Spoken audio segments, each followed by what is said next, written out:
Good morning, ladies and gentlemen. Please silence your cell phones. The presentation will begin in 1 minute.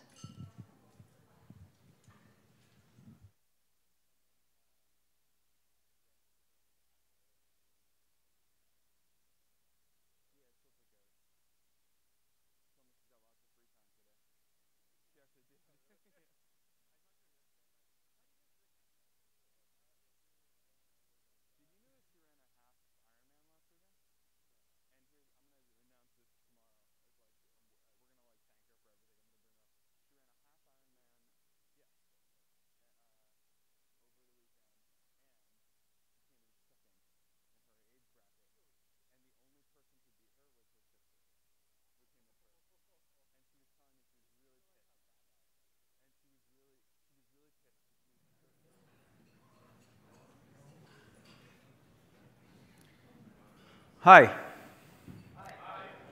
Good. I'm Daniel. I'm an advocate at Google. And a few years ago, my job started shifting to working more with large data sets internally and trying to make sense of them. And so I had a lot of great opportunities to work with our engineers to build our pipelines and statisticians to really understand the data, with our marketing teams to publish the data externally, and also with our leadership to make the data impactful. So today I'm going to talk a little bit about my experience as a user and what I've been doing the last few years and some of the research that I did when it comes to visualizing and communicating data effectively.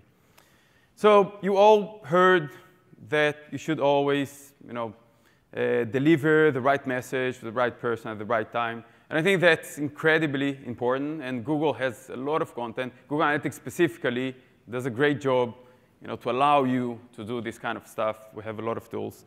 But that's not what I'm going to talk about today. That's not what I do, but it's important, so do it. What I'm going to do today and what I do on a day-to-day basis is finding the right chart for the right purpose with the right design. So I think that's the way that I look every time that I'm building visualizations. And I think those three things are incredibly important for data visualizations in general. So we're going to talk a little bit about best practices when looking at the relationship between data and how to find the right chart for each data type. And talk about some of the most common purposes that I see on visualization. So exploring data, right? Good old data exploration. Monitoring data, something that we all do on a day-to-day basis. And also informing the world. And then I'll talk about the right design, so some best practices when designing charts. And I'll end with some philosophical divagations about data, so stay tuned. And content is public. How many times you heard that? So thank you. Can talk about it, I don't know, tweet, Facebook.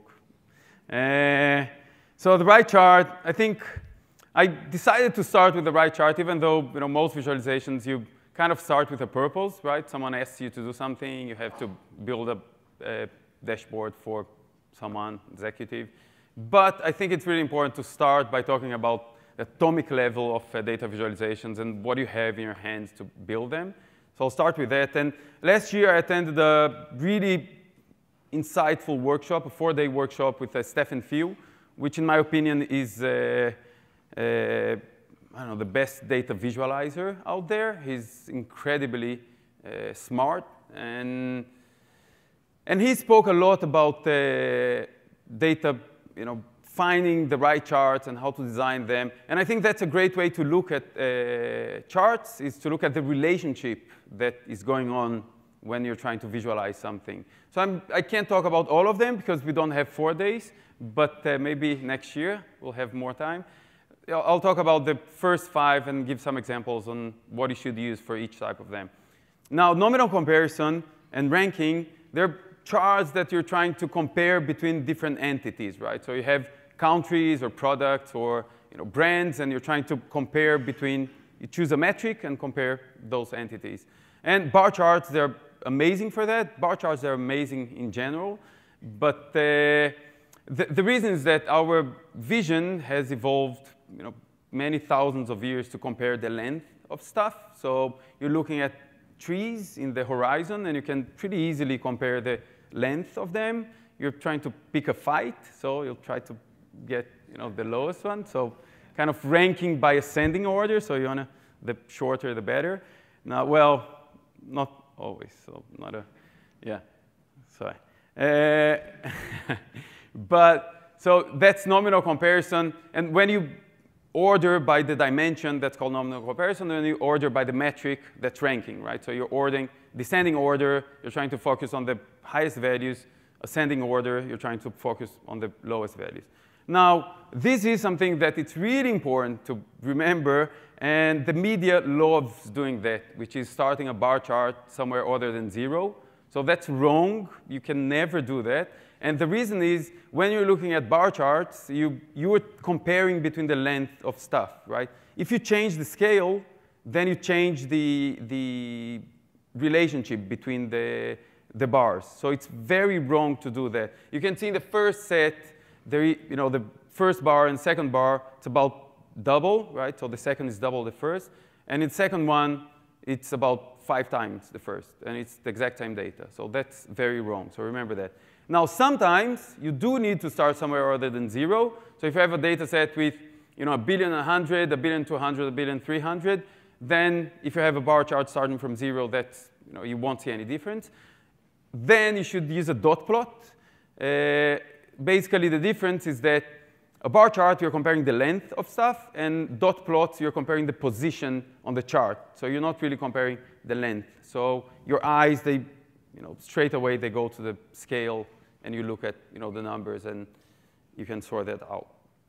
Second thing, time series. It's a great, I love time series. Line charts, they're the best after bar charts. But, line charts, obviously, they're great for time series because you see the flow of the data across time, which is great. And also the lines, they show you, the steeper the slope, then the biggest the difference between the data points. So it's really the best for time series. Now, sometimes, instead of looking at the flow of the data, you want to see the differences between dates, for example. Then you might want to use a bar chart, which are also OK for time series. Sometimes, and that's also an edge case, but I think it's important, and with me it happens quite often. I'll show an example later when it happened to me. Now, this is a time series, but there are lots of missing values. So think about measuring your own temperature, right? You're sick, so you measure one day, and then the other day you don't measure, and then you measure again, and you measure again, and then 2 days you don't measure. So you have lots of missing values. Now, the problem with that is that if you link the points, that looks like the trend that you'll get, right? The problem that when you have lots of missing points and you link, you might be misleading people. So in this case, for example, that's the full data set, right? So you might see a trend that, in fact, does not exist. So when you have lots of missing values, do not link the points. Right, so use dots instead of lines. Par-to-whole relationship. So if you have something out of something, then that's a par-to-whole. Bar charts, that's what you should use when you have a par-to-whole relationship. Now you can see in the left that I use the bar chart and then the stacked bar chart below. Bar charts are better because you compare, it's much easier to compare. So I guess no one would disagree with that because bar charts are still OK. Now, when you're looking at the par-to-whole development, right? So in this case, let's say it's the percentage of friends that I have in all the countries that I live. So first one, the dark one is UK. The gray one is Israel. And then there is Brazil. Sorry. No, it's UK, Brazil, Israel. Thank you. That is good. You know me. You can read. Right. So there's a legend. That's a best practice. Yeah. So good. So you can see I moved to the UK 4 years ago. So the percentage of my friends in the UK are growing. Israel on the top is kind of holding strong. And Brazil is kind of decreasing because I left 14 years ago when you stop talking to people. And now the thing about stacked bar charts is that if you have lots of values, then it becomes useless very quickly, right? So I think 3, 4 values are more or less what you can make sense of. And the top one, you can see top, bottom. So they start in the same place, bottom up, and then the middle one you can kind of infer. Now, the elephant on the room, no pie charts. I'm kind of one of those guys that do not like bar charts and pie charts. I like bar. And the reason is that, so last year, I have used pie charts in the past. And last year, I said, well, maybe I'll do some research right there. And I found papers, academic papers, from the 20s about the effectiveness of using circles as opposed to bars on data visualizations. And it was really interesting because they come up with some interesting points, and they did some empirical research on how people perceive data and how people understand the difference between the data. And there are good points for both, but it's just pie charts. They're cute, but they're not, you can't compare to bar charts. They're way better to visualize the data. Now, the way that I like to see it, and I'll just mention that, I won't go too deep. I'm a Marvel fan, so I read all the comics and I watch all the movies. And bar charts are Team Captain America. Pie charts are Team Iron Man. So Iron Man is pie charts. That's how I see pie charts. Some people like him, but whatever. So just if you want to talk more about that, I can after presentation. So this is deviation charts. I think they're super, super insightful. They're the most insightful charts, in my opinion, in that, let's say you have a budget. So the budget is a reference line. And then every month, you know how much above the budget or below the budget you are. So I think it's really insightful, and you understand it really quickly, right? So, and if you're trying to look at compare the differences between entities, then you use a bar chart. Or if you're looking at the flow, how you're doing, then you use a line chart. So those are the charts. And there are lots of theories about how to use charts and which charts you should use. And I definitely recommend you buy Stephen Few books. They're amazing. They're really good. So he talks a lot about that. Second. So the right purpose, again, very often it will start from the purpose, right? So I need to build a performance dashboard or something like that. Let's start with exploring data. It's something that we all love to do. It's amazing, super fun. And I'll start with this guy. Anyone know this guy? Get a T-shirt, if you get it right. So I found just one picture of him on the web, which is quite amazing. So this is Francis Anscombe. How couldn't you guess? So Francis Anscombe, he was a great statistician. He was a statistics professor in Cambridge in the 50s. He came to the US. He was in Princeton. And then he was the founding chairman of the statistics department on Yale University, great university. And he did some pretty interesting research, as you can see, some very cool stuff. But one of the things that I really, really, really like that he did, so in the 70s, he wrote a paper called Graphs in Statistical Analysis. And there was an accepted thing among statisticians that graphs, they're for kids, right? So statisticians, they should look at numbers. It's not really a thing for statisticians to build charts. And then he published this paper. And you can see 4 data sets. And the amazing thing about these 4 data sets is that they have the exact same descriptive statistics. So if you look at the mean, at the variance, at the correlation between the variables, they have the exact same descriptive statistics. And I showed it to my son, and he was like, well, this is so different one from the other. So any child can understand how different they are. So I think that's an amazing proof that data visualization is an essential part of data exploration. Right? You should always visualize the data. If you don't visualize data, you're not getting everything that you need to understand. So this is an example that I did, a visualization or data exploration that I did for one of our teams at Google. And so we wanted to publish something showing how people's behavior change during the holidays in the US. And And this is called the small multiples. And Edward Tufte, he was the one that kind of invented it. And I'll talk more about him later. And what do? You choose a dimension, you choose a metric, and then for every chart, you choose just one variable. And then you spread them in an organized way, and it's much, much easier to spot the patterns. Right? So I think that's a great way to analyze data, small multiples. And very important to notice is that the order that you order those charts, it changes completely the kind of insights that you get. So it's a best practice for you to keep changing the order and try to find different patterns on the data. This is the final graph we published on Think with Google. And I know it doesn't look like one, but this is a deviation chart. And the reason is that we're looking just at the holiday, so everything is above the average. Right? So we're looking at how much above the average each day is. So we have Black Friday, Cyber Monday, Green Monday, and then have Christmas and stuff like that. Right? So how people's behavior change. So that's the exploration.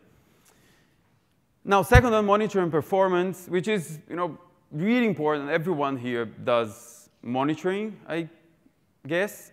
And the thing about them is that they should be very straightforward, very, very straightforward. From my experience, mostly line charts, sometimes a bullet chart, which is also a good way to track performance. And also, as opposed to data exploration, so data exploration is something that you do on your desktop, right? I don't know, 100% of the times you're exploring data on your desktop, not on your mobile. Now, monitoring performance is something that people do on their mobiles. So there is a difference here on how people will access the visualization. So what I like about Data Studio is that you can do, for example, a visualization with a bunch of line charts or bullet charts and fit to width, right, in settings. And then when people open them on the mobile, then it will look pretty nice. So that's one thing. Now, this is something that I built. And think about a product manager at Google trying to track adoption for features, right? That I guess you realize that people do that. And the thing about this dashboard is there are no exploration features, right? No filters, no nothing. It's just for people to come, look at it. What's the adoption of my feature? And what I did instead of putting filters is I chose the dimensions that are really important. So I want to look at it, JStandard, J360, right? So those are two completely different things. And then there are lines for each of the countries or regions. And then you can see how the feature is developing on specific countries. Now you can see that the standard is going pretty well. Now if you look at 360, there is something really problematic in there, right? There is a big drop, and then you go back to exploration, and then you start kind of. And I think the feature that Dan and Nick showed yesterday, it's really interesting. The idea that you can go back to analysis and then to the dashboard and then to analysis. I think it was really interesting. Now, one example of missing values. So this is the actual chart, a bunch of missing values. It's my fault, the missing values, not backend, God forbid. So my script, stopped running every other day because it was not optimized or something. So there are a bunch of missing values. And my judgment told me, I think it's very important for us to have our own judgments, that those lines are pretty stable. So interpolating the data is OK, right? So I didn't have a problem with linking the values. And I think that leaving the missing values, there is a trade-off that it kind of bothers the eye, right? It's a distraction. So if you can, just use interpolation. So that's now, informing the world, that's something that I'm really passionate about. I think it's a great way to start a visualization is by looking at data for things that you love or things that you want to change in your community, right? So there's lots of data about, traffic and the environment and everything. So it's really a great way to start a visualization to inform other people and your own curiosity. So I'm going to start talking about something really cool, which is Marvel and DC. And there has been, if you didn't notice, there has been a war between Marvel and DC. And And last year, I keep watching those movies and reading the comics. I don't read DC, so I don't like them. I was looking for reasons to kind of prove my point that Marvel is better. But so I started looking at, reading articles, and I found lots of articles, but with words, and there was no kind of data visualization comparing the two. So I gathered data from all kinds of places, and I built this visualization. I just updated it. I know it's one of the most exciting things about the summit, that I'm kind of giving you the new insights about the movies that is the big screen. And you can see in the left, there's the horizontal bar chart with revenue from all of the movies. Marvel is winning, right? Top 4 movies are Marvel. And there's way more movies from Marvel than DC. Right, the middle one is a pretty cool insight. You're looking at the stacked bar chart and revenue from US as opposed to non-US. Right? So that's very simple. Now, what do you see when I was doing the visualization? So Justin called out to a trend that is happening between US and non-US when it comes to movies. And I decided to kind of look deeper into that. And what we see is really amazing, that up to 2010, all the movies, they had a higher revenue in the US, all of them. After 2011, all the movies, they had a higher revenue non-US, except for one movie, which is a very interesting exception. Anyone wants to guess? It's a different movie. Wonder Woman. So Wonder Woman is the only exception that has a high revenue in the US as opposed to non-US. So I found that really interesting. I won't go into that, but I think there is some cultural stuff going on. So now the last one, so you can see some, I decided to break down by studios, which I thought it was interesting as well to see who is winning. And Marvel Studios, are the biggest, hits. So, but one interesting here is so when we look at average revenue per movie, so we can see that, DC and Marvel, they're doing pretty much the same. But 20th Century, which are the X-Men movies, they're doing much worse. So that was also interesting. And that's the Marvel versus DC. Now you know who is winning, right? Everyone here know? OK. I'm happy it's clear. So this is another one that I did. I think this is a more like understanding what's going on around us. And so I was talking to my wife one day, and we were kind of discussing. We moved to the UK, and we were thinking about the trends in marriages and divorce, what's going on, and how people get married, and things like intercultural marriage. And I decided to go and look for some data to visualize. So the next day, I found the UK Office for National Statistics, an amazing data publisher. And there is data for 150 years of marriages and divorces. It's really a very long period. And so I partnered with a friend and colleague, Lizzie Silvey. So she's from the UK GA team. And we started working on this visualization. And one of the cool things that we see, so the first thing, so we wanted to look at laws and wars, right? So how they affect marriages and divorces. So you can see the green line is marriages, and the orange line, divorces. So you can see the wars, World War I, World War II. This is a very specific behavior when it comes to marrying. So soldiers, before they go to war, they really hurry up to get married for, I don't know, some reason back then. And so there is a lot of marriages. And then as they go to war, obviously, it drops. And then as they come back, there is another spike, right? So that's more or less I hope, truly, that we don't have more data on how wars impact marriages and divorces. I hope there will be no World War III. So, but yeah.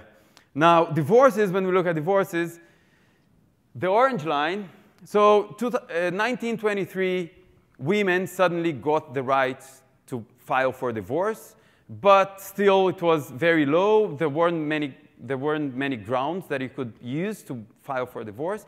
But on 37, they expanded the number of grounds that you can file for a divorce.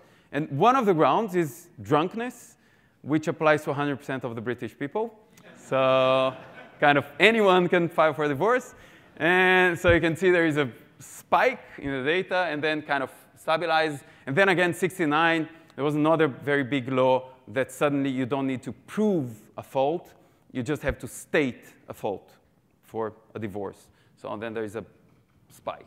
Now, last thing about this visualization is this, we call it inset, right? So I have more data here and just about a specific part of the chart. So I kind of bring it down and show more about religious versus, so not obviously, but religious marriages, they're going down, and civil marriages, they're going up. So there are three things that I used here that I wanted to call out in the previous one as well. One is annotations. I think annotations are just incredibly useful when you're looking at a data visualization, not only in this context, but also in the business context. I think it helps guiding the eyes of people. And you analyze the data, so if you give some hints, I think it helps everyone. Now, the second one is highlights. So you can see the wars, so the shades, kind of trying to highlight something that is going on that is really important. And the third one is providing more context on the data. So I think those three things are really important when looking at informing the world and visualizations in general.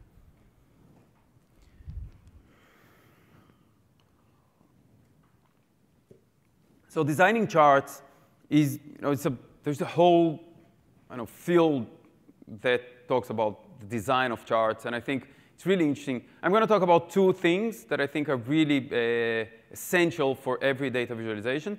So the first one, data ink ratio, and I mentioned Edward Tufte has that's one of the, pioneer works on data visualization and the visual display of quantitative information. And one of the things that he talks about is the data ink ratio, which is, there are two things in all visualizations: data ink, non-data ink. Data ink is all that is the non-erasable, the non-redundant part of the chart, which represents the numbers, right, the data. And non-data ink is stuff around the data, right? So just quick examples. The red stuff is non-data ink, right? So grid lines, backgrounds, legends, titles, and all the stuff around, borders. So they're all non-data ink, and we should strive to remove them all and make sure that the visualizations are really letting the data speak. So that's really important. And I think Date Studio does a great job with the defaults when it comes to data ink ratio. So they're pretty clean, and I don't have much to complain about. But still, that's something that I kind of always find myself, maybe another shade of gray, right? Something lighter, or trying to minimize the amount of non-data ink that I'm using. So I think that's very important to be aware of. Now, the second thing is colors. And yesterday, also Dave, he spoke about Dave and Nika, they spoke about how the colors, they're consistent now on Date Studio. I think that's an amazing upgrade. It will help my life very much. So it will really save a lot of time on my visualizations. Now, thing is, how do you choose the right colors? And I think that's something really hard. So sometimes I'm reminded of that when I choose clothes for my kids, and we are on the way out, and my wife's like, what? How did you choose that? So, but I like to think that for the visualizations, I'm better at choosing colors. The first rule is use as much gray as you can, right? So gray is your best friend. So it's really important to use gray. Now, there are tools out there. So I would like to mention Coolors, C-O-O-L-O-R-S, Coolors. And what you can do with this web app is you can take your branding guidelines, your logo, and upload. And then they will give you a color palette. Right? So, and what I did here, I used the Google Date Studio logo. And you can see the three middle colors. They have locks. So those are the colors that you see on the logo. And then they gave me, because I asked for 5 colors, then they gave me 2 additional colors. And I think it's a pretty good job.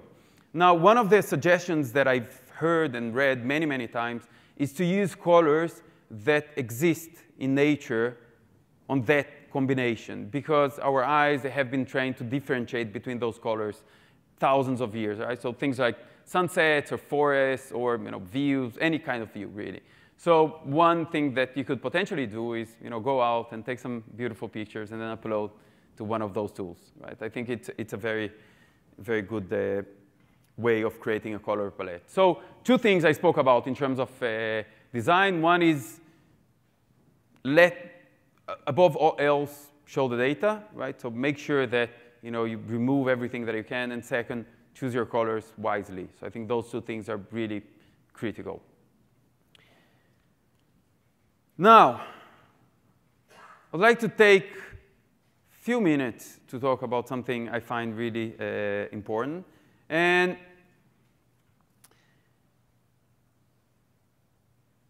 so I'll use a few words from a guy that I find extremely insightful. He's an artist from Israel. He's, in my opinion, the best singer of all times, Arik Einstein. And he had a song called Sah Le'at, which is Drive Slowly. And the song, they're driving to the show, himself and his band. And he keeps saying to the driver, drive slow. The show won't start without us. So let your thoughts run in all directions. And it made me think that visualizing data and analyzing data in general is very similar to driving. Because when we drive very fast, we may make mistakes, right? And it's not very good. And I know that many people in the audience probably drive, and sometimes you drive faster than you should. And I do that myself sometimes. But the thing is, after you drive, you feel guilty about that, right? It's wrong. It's wrong. It's dangerous. You're putting people's lives in danger, so you should not do that. The thing with data is that sometimes you do it faster than you should, and maybe you make mistakes, maybe you forget about things, but you don't feel guilty about that. And the point I would like to make here is that we should take the time to build our visualizations, to analyze our data, so that we can understand everything that there is to understand, right, and do not make mistakes. And I spoke about Stephen Few previously, and he started something called the slow data movement a few years ago. And I'd like to talk a little bit about that. And I'd like to expand on that because my manager is sitting here. I don't want him to think that I'm too slow, that I'm taking the time too often. So that's important. Now, the slow data movement, if you think about how big data is defined, so back in the 90s, that was the kind of accepted view of big data, the accepted definition of big data. So volume, velocity, and variety. Right? The bigger, the better, faster, the better, and the more, the better. Right? So that's more or less what big data is about. And I think we very often think about that when we are analyzing our data. But Stephen Few, when he talks about the slow data movement, I don't know if you heard, but there is a thing called the slow movements, right? So slow food, slow reading. So when he talks about the slow data movement, he talks about the 3 S's, which is small, slow, and sure. And small, because as the data grows, becomes huge, we have to remember that the amount of really insightful and meaningful data is really small, right? It's like adding hay to the haystack. Won't help us find the needle. That's the idea. Now, slow, because again, when we do things really fast, you miss a lot of stuff, especially with data. There are lots of nuances and things that you need to take the time to understand them and not make mistakes. And it's very similar to reading a book, right? Because you can read really quickly, but you don't have the time to digest it and really get what the author is trying to tell you. Now, and sure, because even though it's only when you're sure about the things that you took the time and you saw everything and you're sure about your insights that the data is really meaningful and impactful. With that, talk a little bit about, give a few takeaways from the presentation. First of all, take the time to find the right chart for the right purpose with the right design. I think looking at those three things really helps us communicate the data effectively.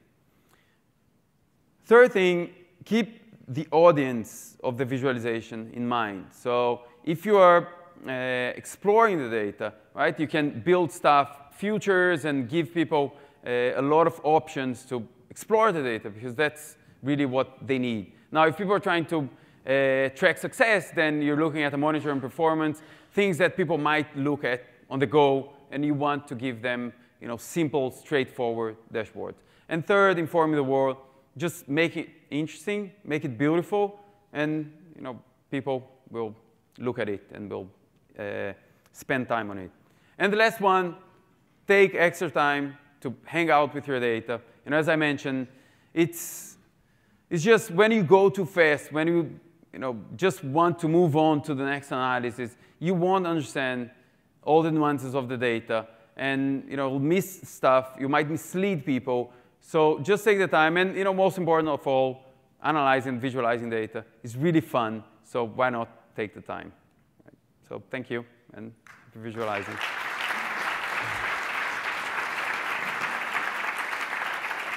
Thank you. Questions? No? OK. Yeah. We have a mic. So thank you.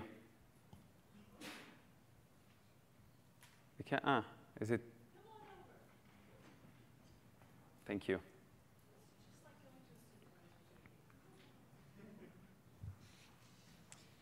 I have a question about funnel visualization. A lot of our clients are obsessed with the fallout through the shopping cart and how it's changed over time. And I feel like a funnel already is a lot of data to look at.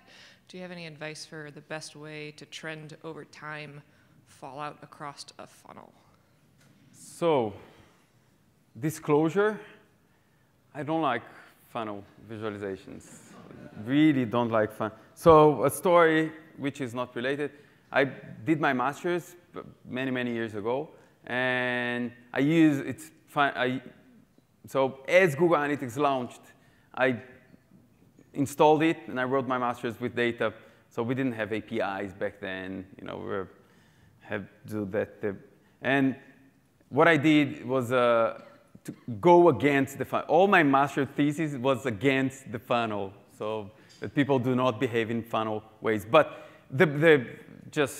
I think, so a funnel is basically a bar chart, right?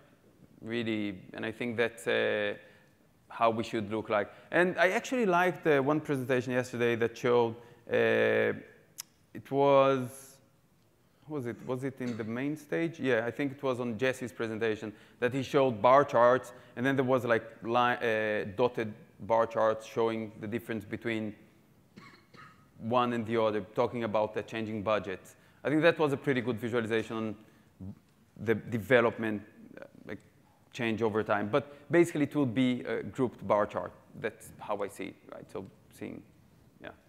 But not as a funnel. I hate that funnel thing. Yeah, so it just makes me feel, I don't know, that we're putting people on funnels. It's not a nice thought. Yeah. Hey, Daniel, thank you for that. I noticed in your DC Marvel analysis that Iron Man is actually doing much better than Captain America. So do you accept that he's better? So, I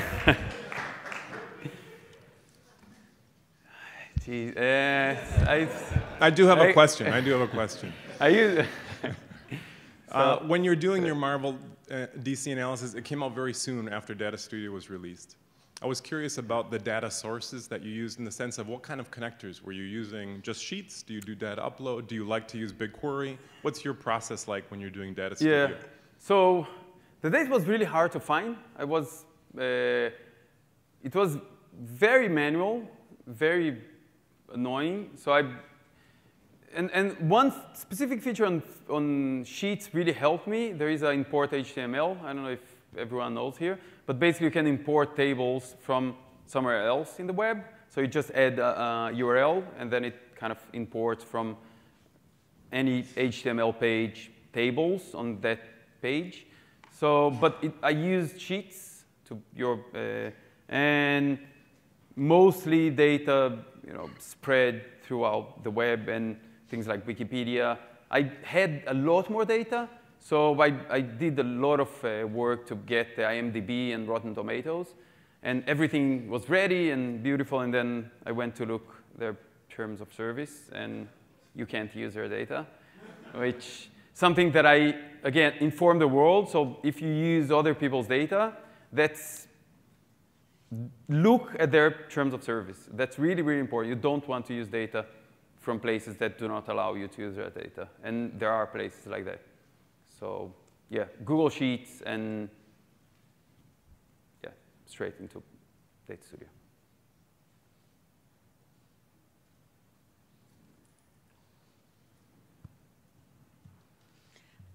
I have a question about being slow with data. I think a lot of us are agencies, obviously, so sometimes it's hard to spend a lot of time on data with a client that you only have so much time. So do you have any suggestions for how you can be both slow with data but also work within time restraints? First, choose only the clients that let you do the that's one thing. So